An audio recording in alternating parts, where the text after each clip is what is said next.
안녕하세요. 반갑습니다. 자, 오늘은 마지막 시간이니까 시간이 조금 걸리더라도 전체적으로 정의를 쭉 할게요. 자, 1번 용어 정의 부분 나오는데 일단 정리를 좀 하고 하겠습니다. 제일 처음에 나오는 게 중개죠. 중개란 제3조 규정에 의한 중개 대상물에 대해서 거래 당사자 간의 매매 교환 임대차 그 밖의 권리의 득실 변경에 관한 행위를 알선하는 것을 말한다. 그럼 여기서 권리의 득실 변경을 알선하는 게 중개다. 그러면은 오피스텔을 구해달라는 어린에게 자기 것도 아닌 오피스텔을 자기 것처럼 속여가지고 직접 임대차 계약을 체결했다. 이것은 중개가 아니다. 그죠?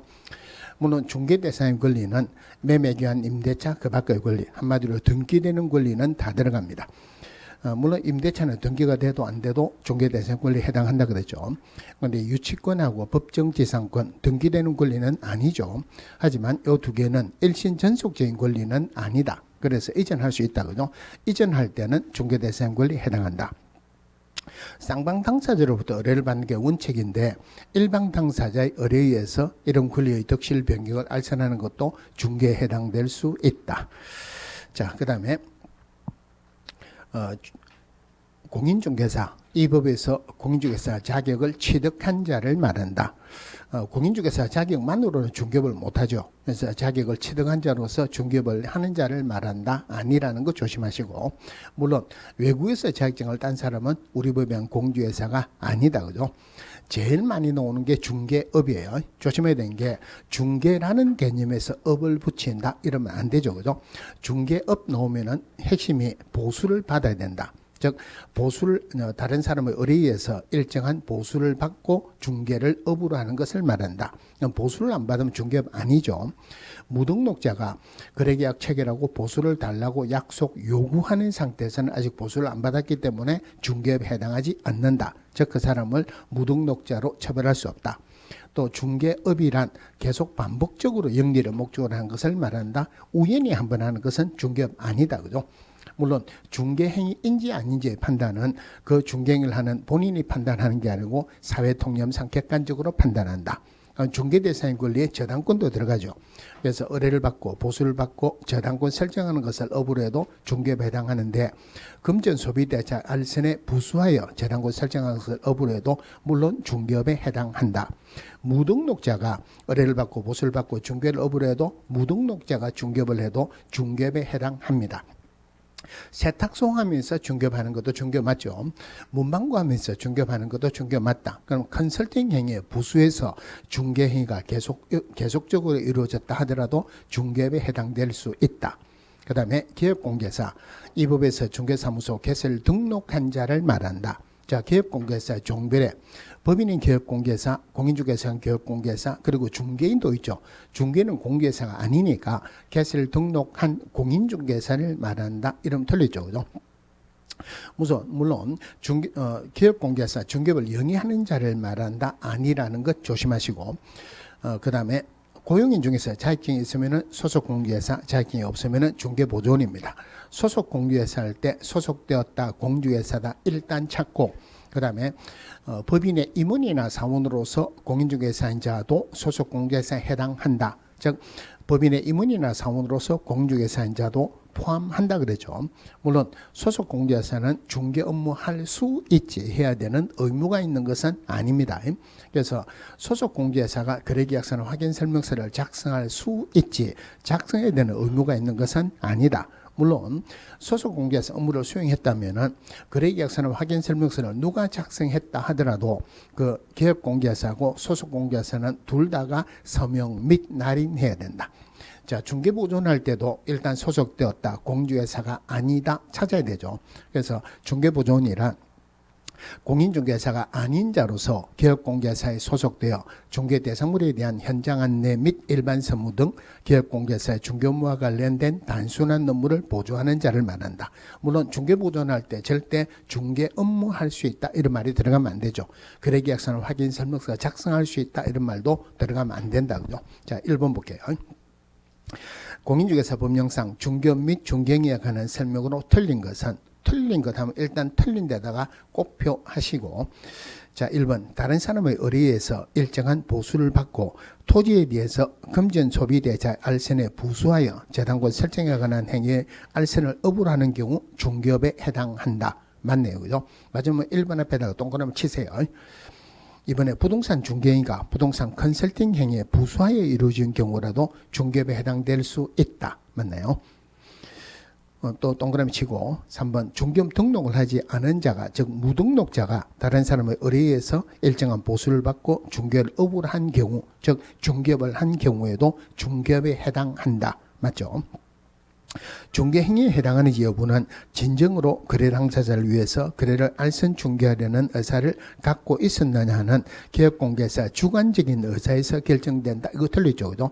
사회 통념상 객관적으로 판단합니다. 그래서 앞에 꼽혀하시고 5번에 중개 행위에는 개업공개사가 거래의 쌍방 당사자로부터 의뢰를 받아 중개하는 경우뿐만 아니라 거래 일방 당사자의 의뢰에서 중개하는 경우도 포함한다. 이거는 맞죠? 그래서 틀린 것 찾아라. 앞에 꼽힌 것 4번이 답이 되겠죠. 자, 중개대상물 정리할게요. 우리 법의 중개대상물이 토지 건축물 그 밖에 토지 정착물 시행령에서 규정된 게 임목 공장재단 광업재단입니다. 물론 법에서 규정된 토지 건축물 그 밖에 토지 정착물은 등기를 안 해도 허가를 안 받아도 중개대상물 된다 그랬죠. 물론 중개대상물은 부동산이어야 한다. 부동산이 아니다. 중개대상물 안 되죠. 권리금, 특허권, 영업권, 지적 소유권 이런 형태가 없는 것도 중개대상물 안 돼요. 그런데 부동산이라 하더라도 전부 다가 중개대상물 될 수 있는 건 아니다. 우리 법정 중개대상물이어야 한다. 비행기나 선박 중개대상물 안 되죠. 법정 중개대상물이라 하더라도 사적 소유가 가능해야 되고 거래가 가능해야지 중개대상물 됩니다. 이 법정 중개대상물에 공법상 이용 제한이 있거나 거래 규제가 있어도 중개대상물 된다. 각종 제한 등기가 있어도 중개대상물 된다 그랬죠. 즉 토지거래 허가구역의 사유지 중개대상물 되죠. 개발 제한구역의 사유지도 중개대상물 됩니다. 가압류된 토지도 중개대상물 된다 그죠. 토지는 크게 문제가 잘 안 나오는데 토지 소유권 이전할 때는 필지 단위로 거래가 된다. 즉 1필지의 일부분은 매매할 수 없다는 말이죠. 저당권 설정하는 것도 1필지 전체해야 됩니다. 물론 빌려줄 수 있는 용익물권, 지상권, 지역권, 전세권이나 임차권은 1필지의 일부분도 가능합니다. 무주부동산, 국유니까 중개대상물 안 되죠. 미채굴 강물 마찬가지고 공유수면도 마찬가지예요. 그런데 공유수면을 매립인가 받고 준공허가를 받으면은 사적 소유가 가능하니까 중개대상물 될 수 있겠죠. 그 다음에 포락지, 사건이 소멸됐으니까 중개대상물 안 된다. 그죠? 그럼 중개대상물에 중개할 때 중개라는 말은 거래가 사인들 간에 우리 거래가 돼야지 중개가 돼야 된다 이래 보시면 되죠. 거래라는 말은 사인들 간에 서로 대가적인 채무를 부담하는 것을 거래라고 한다. 그러면은 일방 당사자가 사인이 아니다. 그럼 거래가 안 되고 중개가 안 되겠죠. 물론 경매 일방 당사자가 법원이라는 국가기관입니다. 중개가 안 되죠. 구분해야 되는 게 경매는 중개가 안 되고 상속은 중개가 안 되지만 경매받은 부동산, 상속받은 토지 중개대상물이 되겠죠. 그죠? 중개대상물에서는 제일 중요한 게 건축물이에요. 자, 물론 건축물이 건축법에 의해서 용어정의가 된 것도 있고 민법에 의해서 된 것도 있는데 판례에서는 민법상 건축물에 한정된다 이런 게 있어요.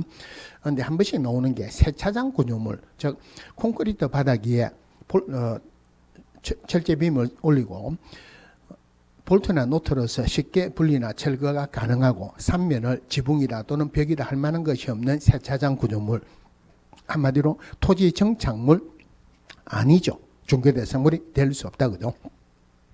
자, 건축물에는 기존 건축물뿐만이 아니고 미래 건물도 중개대상물이 된다. 그 미래 건물이란 말은 특정한 동호수가 결정돼야 되죠. 그래서 주택법에서 주택공급계약을 체결하고 등기할 때까지의 권리인 입주자로 선정된 지위, 즉 분양권 중개대상물 되죠. 도심의 주거환경 정비법 규정에서 관리처분계획 인가로 취득한 입주자로 선정된 지위인 입주권도 중개대상물 됩니다. 그런데 추첨해서 당첨되면은 입주 예정자로 선정될 수 있는 지위인 입주권, 아직까지 계약이 체결 안 됐으니까 특정한 동호수가 결정 안 됐다. 요거는 중개대상물이 안 된다. 그죠? 반드시 구분하시고 일정한 지하에서 토지를 분양받을 수 있는 권리인 대토권 요거 중개대상물 안 되죠. 그 다음에 그 밖의 토지 정착물에서는 명인방법을 갖춘 수목의 집단은 중개대상물 된다. 이것만 보시면 돼요. 물론 수목의 집단 하나만 하면은 토지의 구성 요소로 보니까 중개대상물 안 되죠. 그죠? 등기가 되었다, 명인방법을 갖추었다 이런 말이 없는 그냥 수목의 집단은 중개대상물 안 됩니다. 명인방법을 갖춘 수목의 집단 중개대상물 되죠. 자, 임목. 자, 수목의 집단에 등기를 하게 되면 임목이라고 합니다. 그러면은 임목이 등기가 되었다는 말은 등기부가 있고, 등기부가 있다는 말은 소유권의 대상도 되고 저당권의 대상도 된다. 그래서 결론적으로 임목 소유자는 토지하고 분리해서 임목만 매매할 수 있다. 임목만 매매해가지고 토지 소유자하고 임목 소유자가 달라지면은 토지 소유자는 임목 소유자에게 지상권을 설정한 것으로 본다. 다르게 이야기하면은 임목 소유자는 법정 지상권을 취득했어요. 틀리게 나올 수 있는 첫 번째가 토지 소유권 이전했다 또는 토지의 지상권을 설정했다. 법정 지상권을 취득한 임목 소유자는 임목 뽑아서 안 나고 되죠. 결론적으로 토지 소유권 이전하거나 토지의 지상권을 설정했다 하더라도 임목에는 영향을 미치지 않는다. 그 다음에 임목이 있다는 사실관계는 토지 등기부에 나와야 돼요. 토지 등기부, 표지부 갖고 을구 중에서 사실관계 기재하는 것은 표지부죠. 그래서 토지 등기부, 표지부에 임목이 있다는 사실관계를 기재해야 된다 하는 것을 법으로 표현하기로는 토지 등기부, 표지부에 임목 등기 번호를 기재한다. 답구라고 오래전에 틀리게 2번에 나왔어요. 이 부분하고 관련돼서 같이 연결해서 봐야 되는 게 우리 확인 설명서 1, 2, 3에 기본 확인상 중에 중개 대상물의 표시, 토지는 토지 대장을 보고 건축물은 건축물 대장을 보는데 확인 설명서 4, 임목 공장재단, 광업재단은 절대 토지 대장을 보는 게 아니고 토지 등기부를 봐야 된다. 이렇게 연결되겠죠. 임목으로 다시 돌아서 임목의 저당권을 설정했어요. 저당권 설정하고 난데 임목이 벌채가 된다 하더라도 벌채된 나무도 저당권의 목적물 그대로 있죠. 그래서 벌채된 나무에도 저당권의 효력은 미친다. 틀리게 나올 수 있는 세 번째요. 이것 말고 나올 수 있는 지문이 그럼 저당권을 설정한다는 말은 기한 내에 돈을 안 갚으면 경매 들어가겠다는 말인데 벌채가 되었다. 기한 동안 기다리면 전부 다 유실되겠죠. 그래서 저당권 설정하고 벌채가 되면은 기한이 도래되기 전에도 경매 들어갈 수 있다. 물론 경락대금은 공탁해야 된다. 물론 임목 소유자는 저당권자의 승인을 받지 않고서는 자기 권리를 포기하거나 계약을 해지할 수도 없다. 공장재단, 광업재단 극히 문제는 잘 안 나옵니다. 공장재단, 광업재단 하나의 재산권으로 본다. 하나의 재산권으로 본다는 말은 분리할 수 없다는 말이죠. 토지나 건축물은 원래 중개대상물 되지만 공장재단이나 광업재단 내의 토지나 건축물은 분리해서 중개대상물이 될 수 없다. 물론 재단을 설립한다는 말은 더 많이 돈을 빌리겠다는 단서조항이에요. 그러니까 재단 설립하고 난 뒤에 빨리 재단권 설정해야 되는데 10개월 이내에 재단권 설정하지 않으면 재단의 효력은 없어집니다. 공장재단, 광업재단 또는 그 구성물은 소유권하고 재단권의 목적물로만 할 수 있지 일체의 권리, 다른 권리의 대상은 안 되는데 재단권자의 동의를 받으면 임대차는 가능하다. 자, 이번에 볼게요. 중개대상물이 될 수 있는 것은 모두 몇 개냐? 있는 하는데 동그라미 쳐야 되죠. 주택이 철거될 경우 일정한 요건 하에서 택지개발지구 내 이주자 택지를 공급받을 수 있는 지인 대토권 안 되죠. 그죠? 그러면 앞에 곱해하시고 분양계약이 체결되어 동호수가 특정된 장차 건축될 아파트 특정됐으니까 중개대상물 되죠. 앞에 동그라미 치시고 앞에 대토권은 꼽혀죠. 그죠? 그 다음에 아파트 추천기일에 신청하여 당첨되면 아파트의 분양 예정자로 선정될 수 있는 지인 입주권. 아직까지 특정한 동호수가 결정 안 됐으니까 안 되죠. 곱표. 점포 위치에 따른 영업상의 이점, 권리금 곱표. 콘크리트 집안 위에 볼트로 조립되어 쉽게 분리나 철거가 가능하고 3면에 천막이나 유리를 설치해서 주벽이라고 할 만한 것이 없는 세차장 구조물, 토지 정착물 아니니까 건축물 안 되죠. 곱표. 그래서 될 수 있는 것은 0표 찾아가지고 답을 찾으면 되겠죠. 자, 공인중개사 정리 좀 할게요. 자, 공인중개사는 자격이죠. 자격은 원칙은 시도지사 소관입니다. 그래서 시험 실시권자는 원칙적으로 시도의사인데 예외적으로 국토교통부 장관이 직접 시험을 시행할 수도 있다. 조심해야 되는 게 실무교육, 연수교육, 직무교육은 물론 등록 관청도 들어가지만 여기는 원칙은 시도의사죠. 그죠? 예외적으로 국장이 직접 시행할 수 있다. 이런 규정은 없습니다.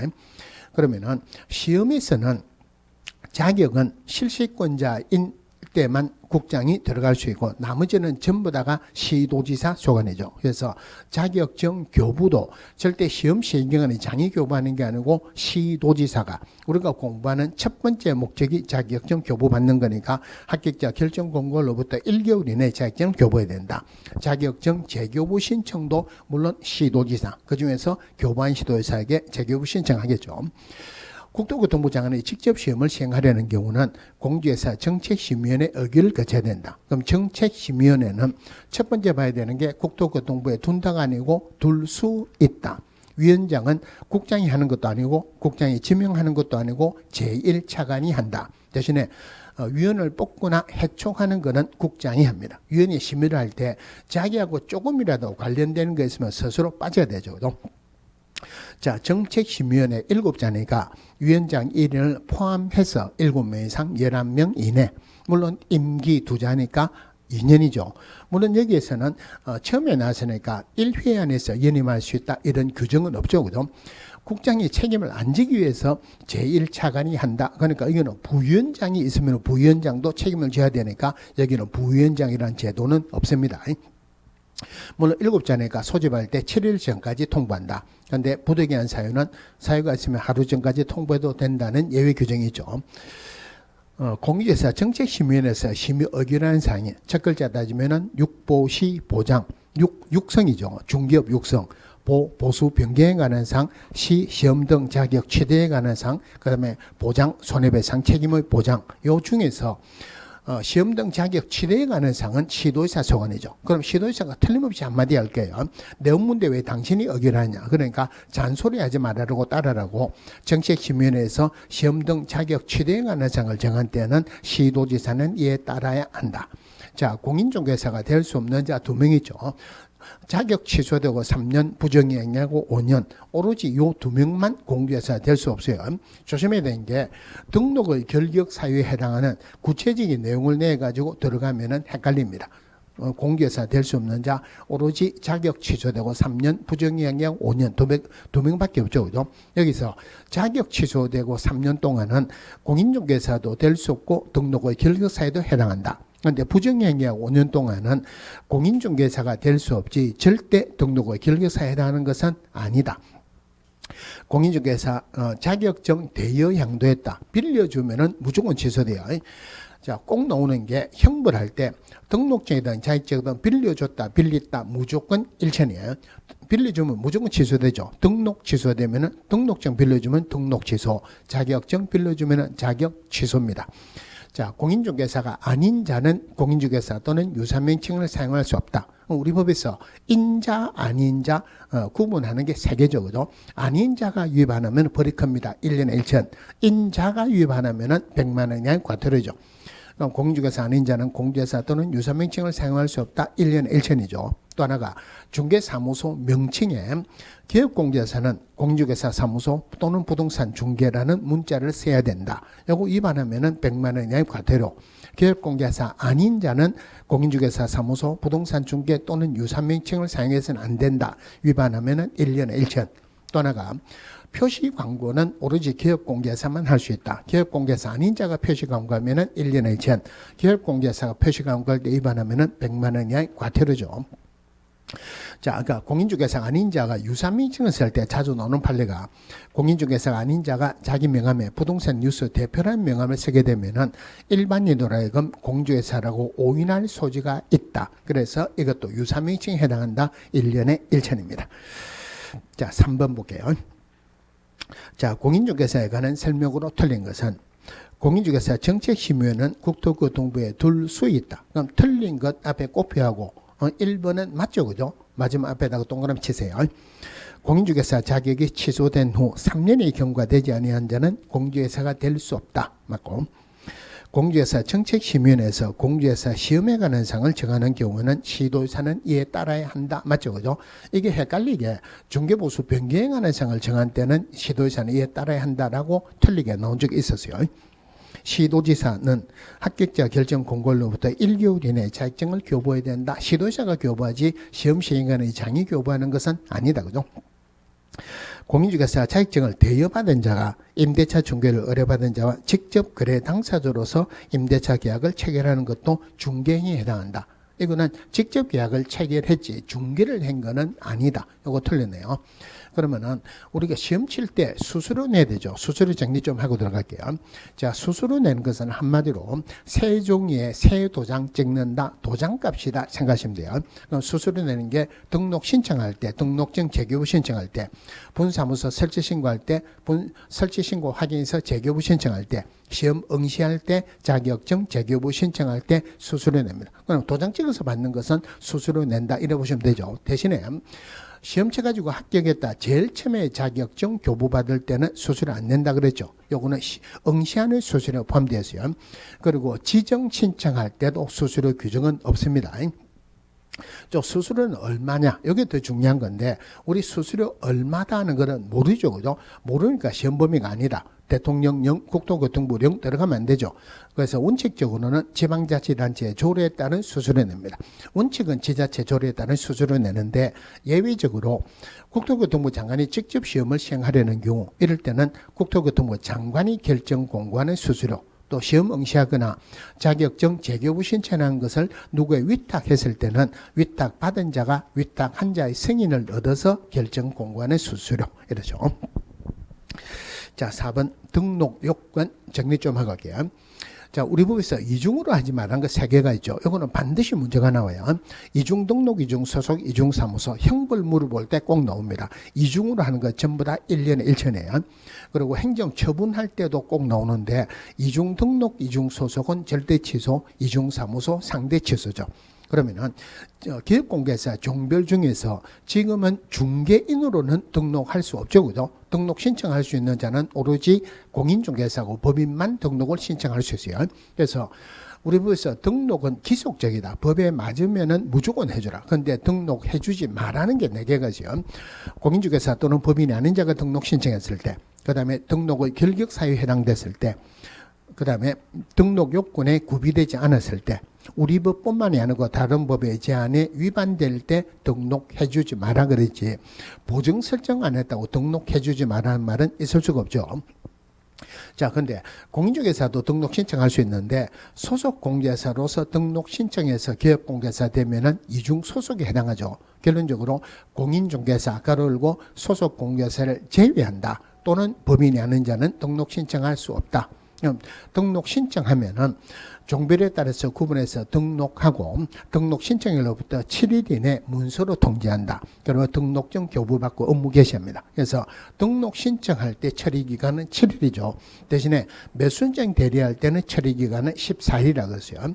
그럼 여기서 공인중개사가 등록 신청할 때는 별도로 뭐 별 내용은 없고 어떤 서류가 들어가느냐 요 내용만 보시면 돼요. 사실 사자 들어가죠. 사진입니다. 여권용 사진 들어가면 되고 실무교육 받은 확인서 들어가면 되죠. 그 다음에 사무소 확보 서류, 그 다음에 자격증 사본이 원래는 들어가는데 자격증은 시도지사 조건이고 시도지사가 등록 가치는 시도지사에 확인하면 되죠. 공무원이 확인할 수 있는 서류는 첨부하는 서류가 아니다. 그죠? 그럼 등록 관청은 자격증을 발급한 시도지사에게 자격 여부를 확인 요청해야 된다. 물론 실무교육 받은 확인서도 첨부하는 게 원칙이지만 실무교육 위탁받은 기회가 나타난지에서 등록관청이 실무교육 수료 여부를 전자적으로 확인할 수 있도록 조치를 취했다면 안 들어가도 됩니다. 그럼 여기서는 봐야 되는 게 중개사무소인데 이 중개사무소는 건축물 대장에 기재가 돼야 된다. 그럼 건축물 대장에 기재가 돼야 된다는 말은 원칙적으로 무허가 건축물은 안 된다는 말이에요. 건축물 대장 가로 열고 가설 건축물 대장을 제외한다. 즉 가설 건축물 대장에 기재된 가설 건축물은 중개사무소로 쓸 수 없죠. 꼭 자기 거여야 되는 건 아니죠. 그죠? 소유하거나 전세, 임대차, 사용대차 등 어떤 방법으로든 사용권만 확보하면 된다. 자, 원래는 건축물 대장에 기재가 되어야 되지만 준공검사 등을 받은 건축물로서 건축물 대장에 기재가 안 된 건축물도 중개사무소로 쓸 수 있다. 그럼 이럴 때는 건축물 대장에 기재가 안 되니까 공무원이 확인할 수가 없죠. 확인할 수가 없으니까 이럴 때는 건축물 대장에 기재가 지연되는 사유서를 제출하면 물론 우리 법에서 중개사무소 면적 규정은 전혀 없습니다. 자, 공인중개사는 별도로 문제가 잘 안 나오는데 법인의 등록 요건은 무조건 나온다 그러죠. 첫 번째가 상법상 회사이거나 협동조합으로서 자본금 5천만 원 이상일 것. 중요한 것은 협동조합 가로 열고 사회적 협동조합을 제외한다. 즉 사회적 협동조합은 영리를 목적으로 할 수 없기 때문에 어떤 법인의 등록 요건을 갖춘다 하더라도 등록을 안 해줍니다. 법 14조에서 규정된 것만을 목적으로 설립될 것. 그 다음에 제일 중요한 부분이 대표자는 공주회사여야 됩니다. 상법상 회사든 협동조합이든 대표자는 공주회사여야 된다. 그 다음에 대표자를 제외한 임원 또는 사원의 3분의 1 이상은 공주회사일 것. 이 부분이 제일 많이 나왔어요. 절대 대표자 포함한다 이거 아니죠. 그죠? 대표자를 제외한 임원 또는 사원의 3분의 1 이상은 공주회사일 것.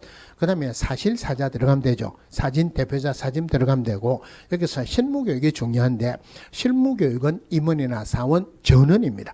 요거하고 숫자를 나타낼 때 3분의 1하고 구분하시고 물론 여기에서는 전원이니까 예외가 없습니다. 절대 대표자 포함한다는 말은 없어도 되지만 대표자 제외한다 이런 말이 들어가면 안 된다. 그죠? 자, 4번 볼게요. 자, 법인의 중개사무소 등록 요건 중 옳은 것은 협동조합 기본법에 따른 사회적 협동조합도 등록 요건에 맞으면 등록할 수 있다. 사회적 협동조합은 등록이 안 되죠. 그죠? 이번에 법인인 경우 대표자는 공주회사여야 하며 대표자를 포함한 임원 또는 사원의 3분의 1 이상은 공주회사여야 된다. 포함한 요거 틀렸죠. 2억 원 이상의 보증을 설정할 것.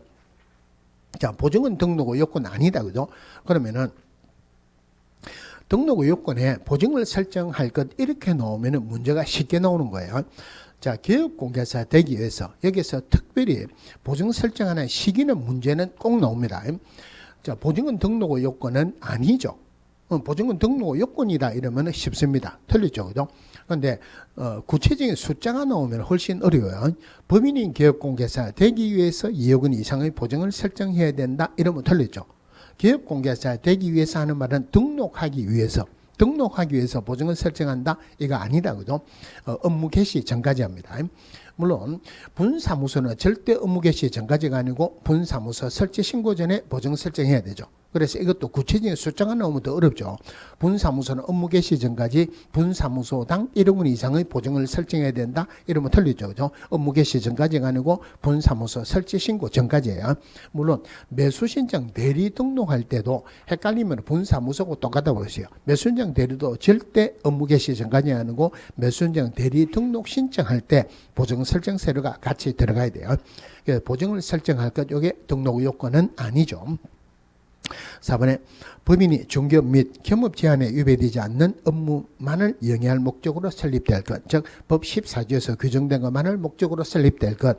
14조에서 규정된 것 말고 하나라도 법인의 설립 요건의 목적에 들어가면은 등록을 안 해주죠. 자, 법인의 임원 또는 사원 전원은 실무교육을 받았을 것 가로 열고 대표자는 제외한다. 이러면 틀리죠. 그죠? 여기에서는 절대 제외한다 이런 말이 들어가면 안 돼요. 자, 그러면 등록을 신청했어요. 등록 신청해서 종별 변경합니다. 종별 변경은 원칙적으로 개설 등록 신청서를 다시 제출하여야 한다. 물론 이럴 때 이미 제출한 서류 중 변동이 없는 서류는 제출하지 아니할 수 있고 자기 등록증은 반납해야 돼요. 이거 구분해야 되는 게 등록증 재교부 신청입니다.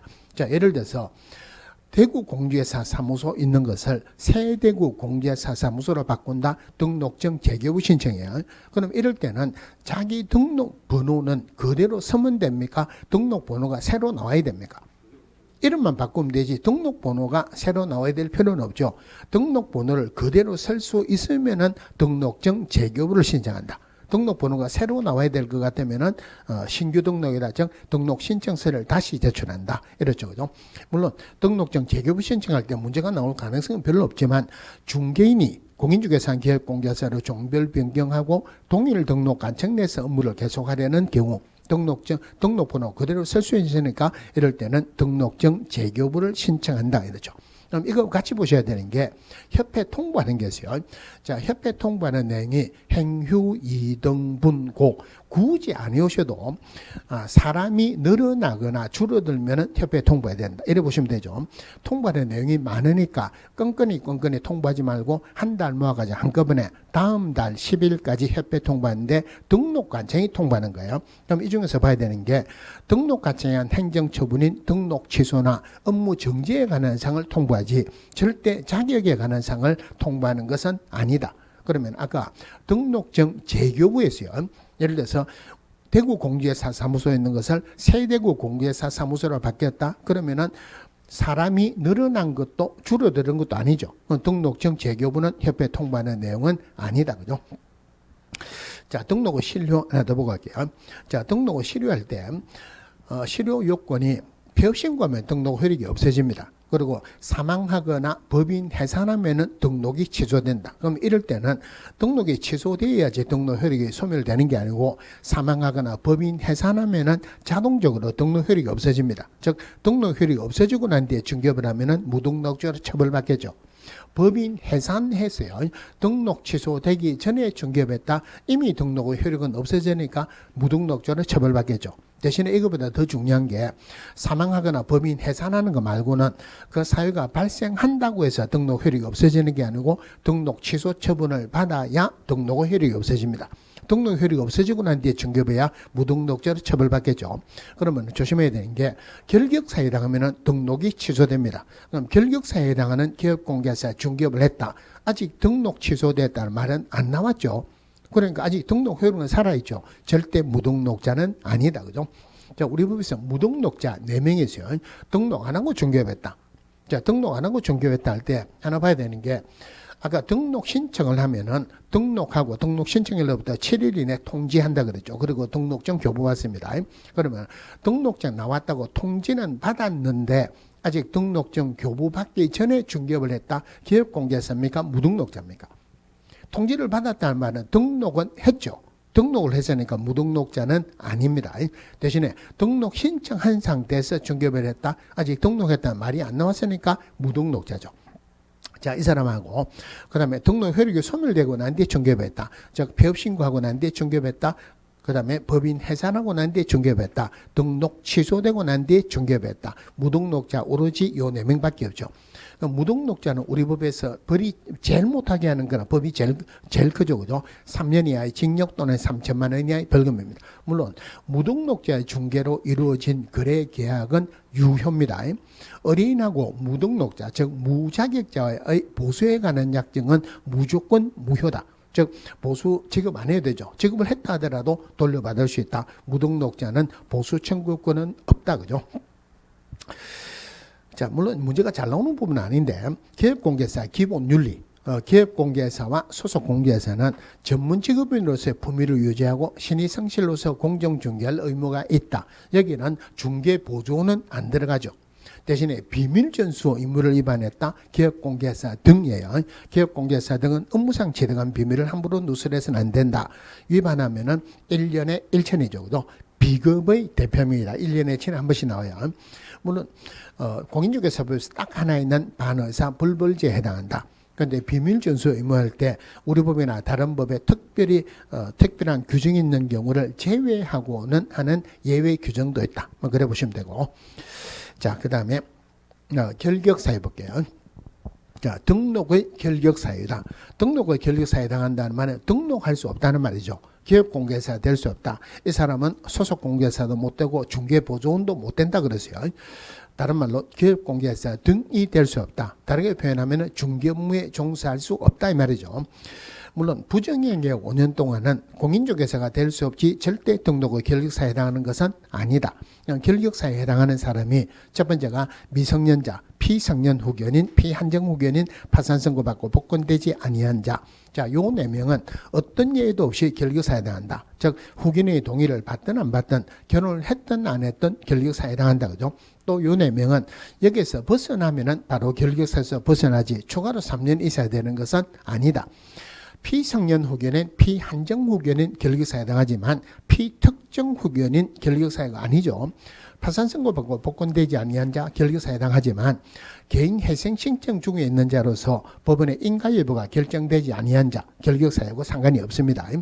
자, 나머지 결격사유는 업무 정지받았다, 자격 정지받았다, 집행유예 받았다, 기간이 있죠. 기간이 있는 것은 기간 동안이 결격사유에 해당하고 기간이 없으면 3년 동안이.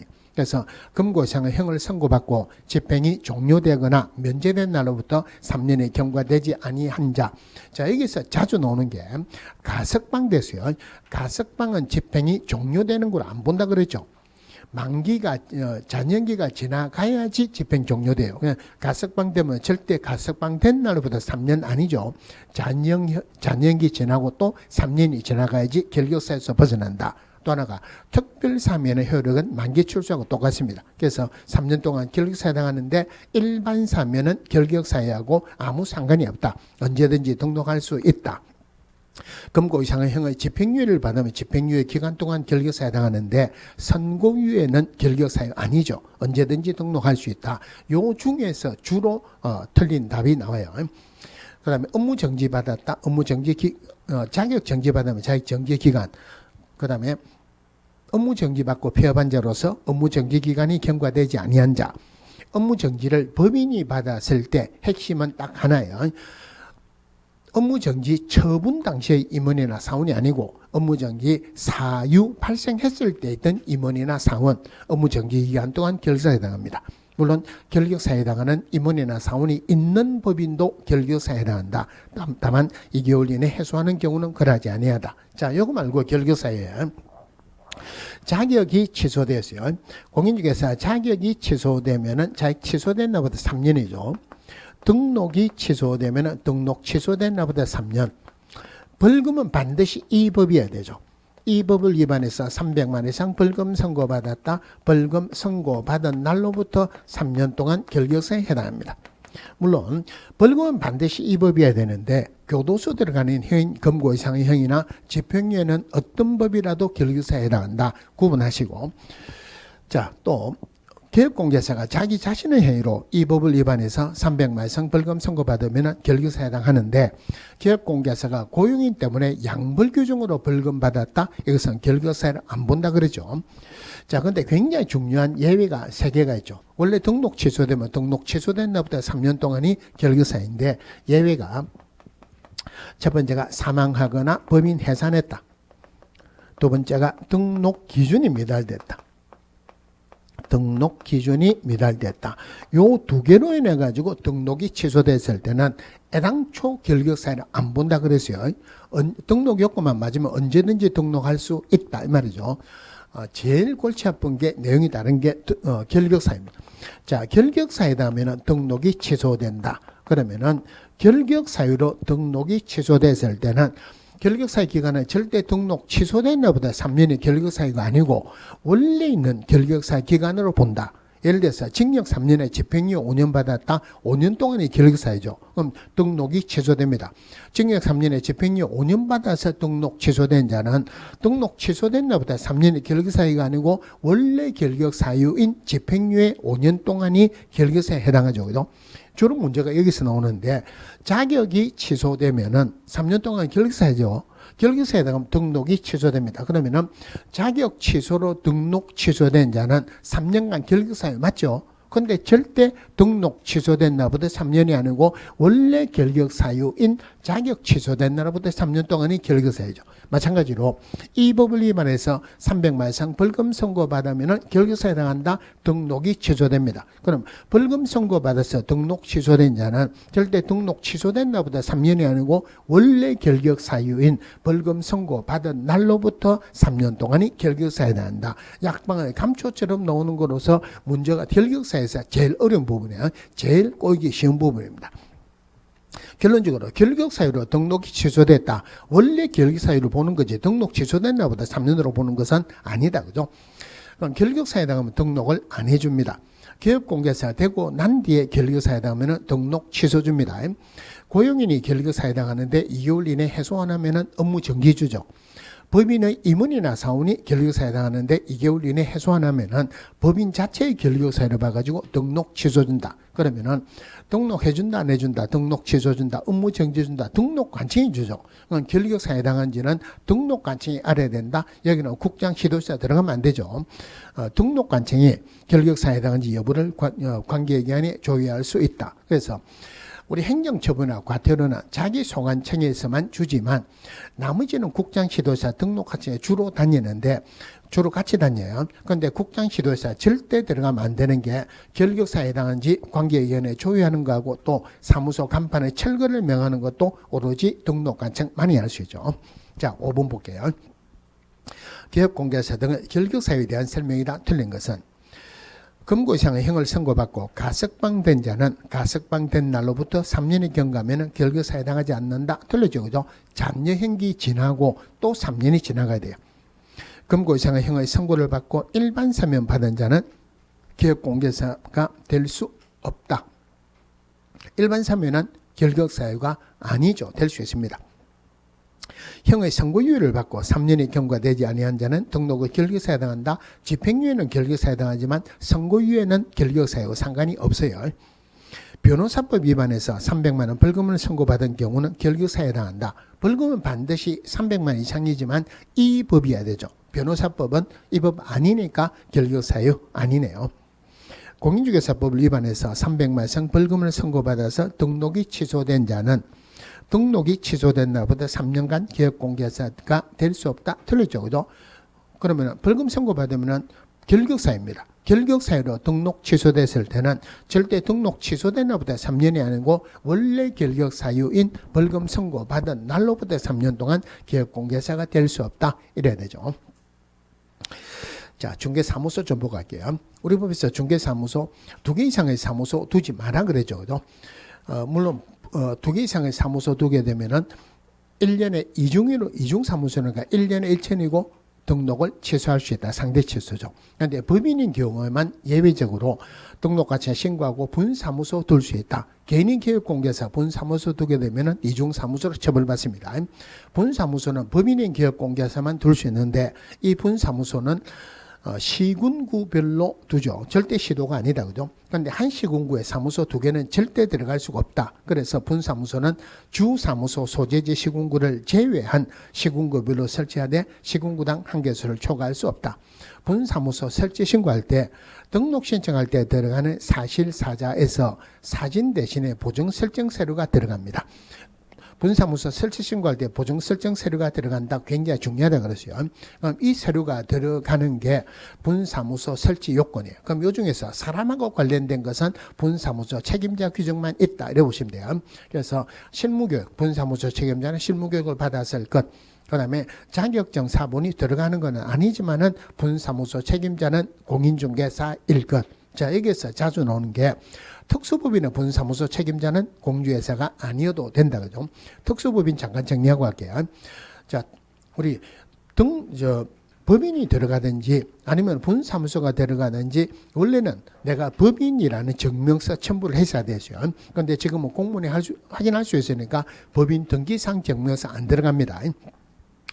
자, 분사무소 제일 중요한 것은 법인의 등록 요건을 갖추지 않아도 된다. 이게 제일 핵심이에요.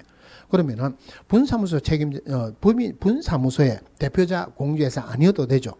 대표자도 공주회사 아니어도 되는데 분사무소 책임자가 공인중개사여야 된다. 이거 말도 안 되죠. 물론 실무교육 안 받아도 되죠. 그죠? 보증은 등록 요건은 아니죠. 보증은 등록 요건은 아니니까 법에서 해라는 거 그대로 하면 돼요. 보증은 업무 개시 전까지 보증은 설정해야 돼요. 헷갈리면은 지역농업협동조합은 1,000만 이상 보증 설정해야 되죠. 보증은 설정해야 된다. 또 하나가 분사무소의 업무 지역은 우리 법에 규정이 없습니다. 규정이 없다는 말을 제한을 안 한다. 전국으로 합니다. 물론 분사무소는 법에서 표현하기로 다른 법률의 규정에서 중개업 할 수 있는 법인이다. 그런데 법인인 기업공개사 겸업할 수 있는 업무 6개는 중개업 아니죠. 그래서 특수법인은 법인의 겸업 업무 6개는 할 수 없다. 요거 말고는 문제가 나올 건 없어요. 자, 분사무소 다시 들어가 가지고 분사무소와 관련되는 모든 것은 주사무소 소재지 시군구청장이 등록하셔야 합니다. 분사무소 설치신고도 설치신고 확인서 재개부 신청도 분사무소 이전 신고도 분사무소별로 휴업이나 폐업 신고도 분사무소 인장 등록도 인장 변경 등록도 분사무소의 보증설정 변경 신고도 분사무소와 관련되는 모든 것은 주사무소 소재지 시군구청장에 등록하셔야 한다. 이것만 보더라도 기본적으로 한 문제 이상은 반드시 맞아요. 그런데 구분해야 되는 게 우리 중개보수 계산할 때 제일 먼저 구분하는 게 주택이냐 아니냐부터 구분하죠. 그죠? 주택은 시도조례로 정하고 주택 외는 국토교통부령으로 정한다. 그러면 시도조례로 정하는 주택의 주택 소재지하고 중개사무소 소재지가 다르다. 이게 제일 중요해요. 하나만 이어오자 하는 말은 중개사무소 소재지 시도조례죠. 그러면은 자, 서울에 주사무소가 있고 분사무소가 대구에 있다. 분사무소에서는 주사무소 소재지 서울조례를 잘 알겠습니까? 분사무소 소재지 대구조례를 잘 알겠습니까? 대구조례를 잘 알겠죠. 그래서 분사무소는 시도조례인데 사무소 소재지 시도조례인데 절대 주사무소가 아니고 분사무소 소재지 시도조례. 그래서 분사무소에서 돈을 받는 것은 분사무소 소재지 시도조례고 나머지 모든 행정적인 절차는 주사무소 소재지 시군구청장인 등록관청이 한다. 이래 보시면 되죠. 자, 등록관청은 분사무소별로 업무정지 처분할 수 있다. 봐야 되는 게 세 개가 있는데 업무정지는 하여야 한다가 아니고 할 수 있답니다. 또 하나가 업무정지는 원래가 등록관청이 주죠. 그래서 등록관청은 주사무소 소재지 시군구청장을 등록관청이라죠. 그러면 등록관청은 사무소 소재지 시군구청장을 등록관청이라 하는데 시 가로 열고 구가 설치되어 있지 않은 시를 말한다. 어떤 구라도 시 안에 구가 있으면 시장은 등록관청이 아니다. 그죠? 자, 그 다음에 분사무소는 설치 신고했지 등록한 거는 아니다. 분사무소에 등록 취소 줄 수는 없다. 자, 이래 보시면 되고. 자, 그러면 그 다음에 공동사무소 한번 보고 갈게요. 기업공개사나 사무소를 공동으로 쓸 수 있다. 공동으로 쓰고자 할 때는 기존 기업공개사의 사용 성락서를 첨부해야 됩니다. 그런데 업무정지기간 중의 기업공개사는 사용 성락서를 교부하는 방법으로 다른 기업공개사 공동으로 쓸 수 없다. 또 업무정지기간 중의 기업공개사는 사무소를 공동으로 쓰기 위해서 사무소 이전할 수 없다. 즉 업무정지 기간 중에는 다른 사람을 불러서도 같이 못 쓰고 자기가 갔어도 같이 못 쓰죠. 물론 업무정지 기간 중에 혼자서 쓰기 위해서 이전하는 것은 가능합니다. 또 하나가 원래 업무정지를 받고 두 명이서 공동으로 쓰고 있었는데 한 명이 업무정지를 받았다고 해서 나머지 한 명에게 나가라고 할 이유는 없다. 그죠? 자, 6번. 자, 중개사무소 설치 기준에 관한 설명으로 틀린 것은 다른 법률의 규정에 따라 중개업을 할 수 있는 법인, 특수법인의 분사무소에는 공유회사를 책임자로 두어야 한다? 둘 필요가 없죠. 그죠? 요 지문의 특수법인에서는 제일 많이 나온다 그러세요. 기업공개에서는 등록관청 관할 구역 안에 한 개의 중개사무소만을 둘 수 있다. 법인인 기업공개에서의 주된 사무소와 그 분사무소는 같은 시군구에 둘 수 없다. 주사무소 소재 시군구에는 분사무소 둘 수 없죠. 분사무소 설치 신고는 주된 사무소 소재지를 관할하는 등록관청이 제출해야 된다. 기업공개에서는 다른 기업공개사 사무소를 공동으로 사용할 수 있다. 당연히 공동으로 사용할 수 있습니다. 자, 주택임대차보호법. 주택임대차보호법이 원래 뒤가 나오죠. 그죠? 근데 문제가 우리가 공부하는 순서대로 쭉 나오면 좀 쉽습니다. 근데 저 뒤에 게 앞에 딱 놓으면은 조금 헷갈리셔가지고요. 그래 나서 헷갈리면은 그 제끼고 나중에 푸세요. 순서대로 문제를 푸는 게 훨씬 쉽습니다. 일부러 앞에 넣어놨는데, 자, 임대차보호법 조금 정리를 하고 갈게요. 자, 주택임대차보호법은 주거용 건물에 적용합니다. 그런데 주거용 건물의 전부 또는 일부에 적용하는데, 주거용 건물의 일부를 주거 외의 목적으로 쓰더라도 적용을 한다 그러죠. 그죠? 물론 대상은 자연인에게 적용합니다. 법인은 적용한다 하면 틀렸죠. 적용하지 않는다 해도 틀렸죠. 적용되는 일부 법인이죠. 토지주택공사, 지방공사, 그 다음에 중소기업법에는 중소기업 적용을 합니다. 그런데 상가임대차보호법은 사업자 등록의 대상이 되는 건물에 적용하니까 당연히 법인도 적용을 합니다. 자, 대항력 할 때 기본적으로 조심해야 되는 게 자꾸 헷갈리는데 등기가 되면은 등기된 날 대항력 취득합니다. 그런데 등기가 안 되면은 물건인도 받고 주민등록을 하게 되면은 그 다음 날 대항력을 취득하죠. 그러면은 여기서 단독주택, 공동주택 반드시 구분해야 되는데 다가구 주택은 단독주택이죠. 그럼 여기에서는 편의상 부여된 동호수는 기재가 안 되더라도 틀리게 하더라도 대항력 취득합니다.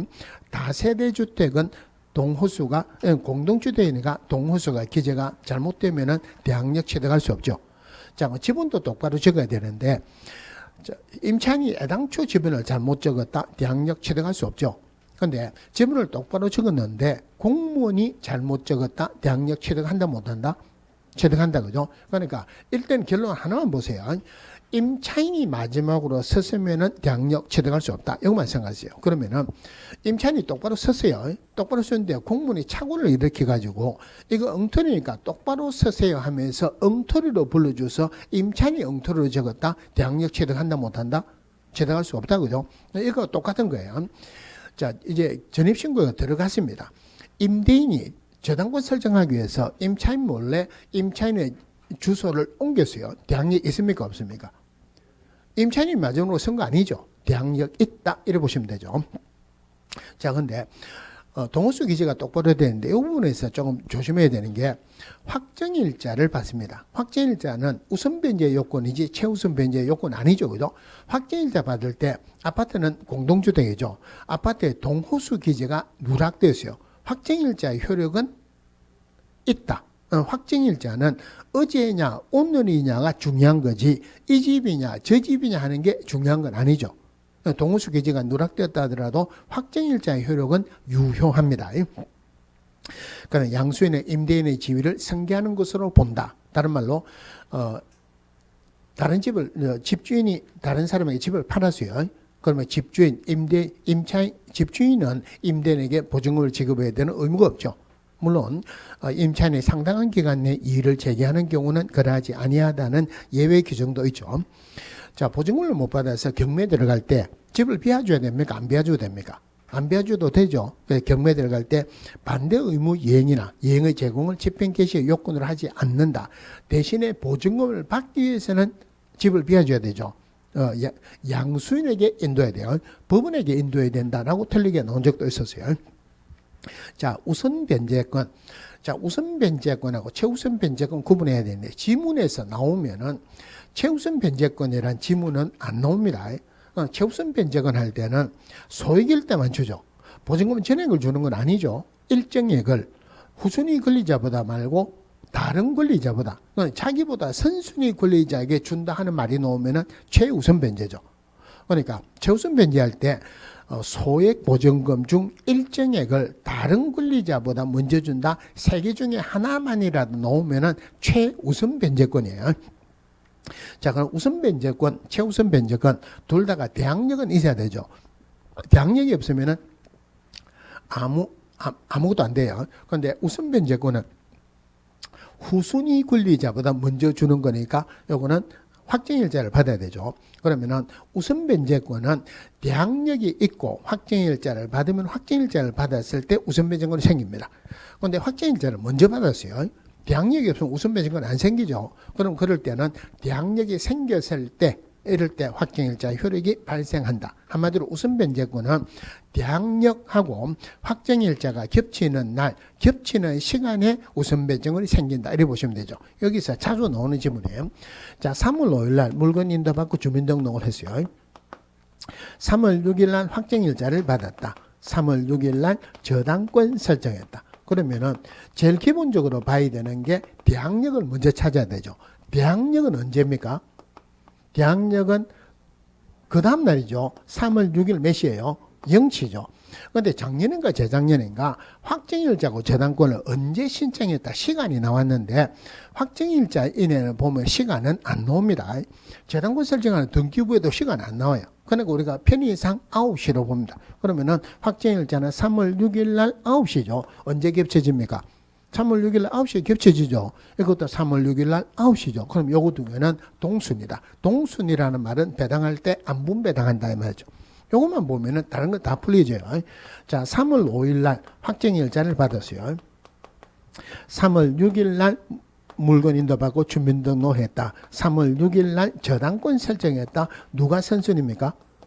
그럼 이거는 대항력은 그 다음 날인가 3월 7일 날 생기죠. 그럼 저당권자가 선순이 되죠. 그러면 3월 7일 날 저당권 B가 설정되죠. 저당권 B가 설정됐다. 그럼 저당권 B하고 임차권자하고 누가 선순입니까? 그럼 요거는 계약력은 3월 7일 날 0시죠. 그죠? 0시되면 겹쳐지죠. 응어는 3월 7일 날 9시니까 임차권자가 선순이다. 그러네요. 자, 금융기간 나오면은 금융기간 하나만 하고 좀 쉽게요. 금융기간 나오면 다른 거는 문제가 나올 건 없습니다. 금융기간은 임차인을 대위하거나 대리해서 전부 다 할 수 있죠. 다만 임대차법은 임차인을 위한 법이죠. 임차인을 쫓겨 나가게 하면 안 되죠. 다른 거는 전부 다 임차인을 대위하거나 대리해서 할 수 있는데 계약 해지는 못합니다. 계약 해지는 못한다. 그러니까 실제로 계약 해지하고 경매 들어가는, 계약 해지하거나 경매 들어가는 임차인 쫓겨나죠. 그죠? 임차인을 위한 법이니까 이거는 할 수 없다. 그거 보시면 되고, 임차권 등기명령부터 조금 더 보셔야 될 게 있는데, 오늘 한 4시간 정도는 해야 될 것 같아요. 그래서, 시간 딱 맞춰가지고 해야 되는데 조금 넘어갔네요. 잠시 쉬다가 보겠습니다.